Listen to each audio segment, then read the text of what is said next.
nama saya Pipit Sandra dengan NIM 1056111101523. Baik, pada kesempatan kali ini saya akan membahas materi yang berjudul struktur organisasi yang efektif untuk mencapai sasaran organisasi. Pengertian struktur organisasi. Struktur organisasi sebenarnya adalah kerangka yang mengatur bagaimana pekerjaan di dalam sebuah organisasi dibagi-bagi, dikoordinasikan, dan dikendalikan. Lewat struktur organisasi, setiap orang dalam organisasi tahu apa tugasnya, kepada siapa dia bertanggung jawab, dan bagaimana hubungan kerjanya dengan orang lain. Tanpa struktur yang jelas, organisasi bisa menjadi kacau karena orang-orang bekerja tanpa arah yang pasti. Struktur organisasi yang efektif sangat penting karena menjadi fondasi agar organisasi bisa berjalan dengan baik dan mencapai sasarannya.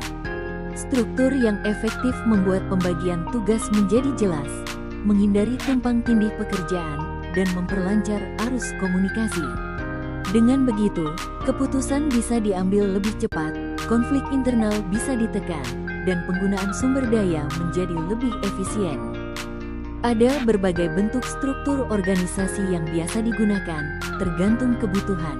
Salah satunya adalah struktur fungsional, yaitu organisasi dibagi ke dalam bagian-bagian sesuai fungsi, seperti bagian pemasaran, keuangan, produksi, atau sumber daya manusia. Struktur ini cocok untuk organisasi yang kegiatannya belum terlalu kompleks. Ada juga struktur divisional, yaitu organisasi dibagi berdasarkan produk, wilayah, atau jenis pelanggan. Struktur ini sering dipakai oleh perusahaan besar yang memiliki berbagai produk atau yang beroperasi di banyak daerah. Selain itu, ada juga struktur matriks yang menggabungkan struktur fungsional dengan struktur berbasis proyek. Dalam struktur matriks, seorang pegawai bisa memiliki dua atasan, yaitu atasan fungsional dan atasan proyek. Struktur ini efektif untuk organisasi yang sering menangani proyek kompleks, tetapi juga berisiko menimbulkan kebingungan karena pegawai bisa menerima perintah yang berbeda dari dua atasan. Jika struktur organisasi tidak dirancang dengan baik, banyak sekali masalah yang bisa muncul. Misalnya, terjadi tumpang tindih pekerjaan, komunikasi terhambat, pengambilan keputusan menjadi lambat, hingga pegawai merasa bingung dengan tugas dan tanggung jawabnya. Semua itu akhirnya bisa membuat tujuan organisasi sulit dicapai, karena energi dan waktu habis hanya untuk mengatasi masalah internal. Karena itu, sangat penting bagi setiap organisasi untuk membangun struktur yang sesuai dengan kondisi dan kebutuhannya. Struktur organisasi yang efektif bukan hanya soal siapa memimpin siapa, tetapi bagaimana organisasi mengatur semua elemen di dalamnya supaya berjalan harmonis untuk mencapai sasaran bersama.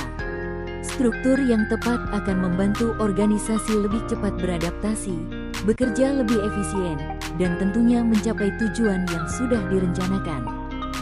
Sekarang ini, di era transformasi digital, banyak organisasi beralih ke model struktur yang lebih fleksibel dan adaptif. Struktur tradisional yang kaku dan hierarkis mulai ditinggalkan, diganti dengan struktur yang lebih responsif dan cepat. Kita bisa lihat contohnya pada perusahaan-perusahaan teknologi atau startup yang menerapkan struktur kerja berbasis proyek atau tim kecil. Mereka tidak lagi bekerja berdasarkan posisi tetap, tapi berdasarkan kebutuhan dan tantangan yang dihadapi secara dinamis. Ini mempercepat pengambilan keputusan dan memperkuat kerja tim. Struktur organisasi juga harus selaras dengan strategi organisasi. Artinya, struktur harus dibentuk untuk mendukung arah dan tujuan yang ingin dicapai. Misalnya, kalau organisasi punya strategi untuk memperluas pasar ke luar negeri, maka struktur organisasinya harus menyesuaikan, seperti membuat divisi internasional atau menunjuk tim khusus yang menangani ekspansi global. Jika strategi dan struktur tidak sejalan, maka organisasi akan kesulitan dalam mengeksekusi rencana-rencananya. Sayangnya, banyak organisasi yang gagal karena struktur mereka tidak efektif.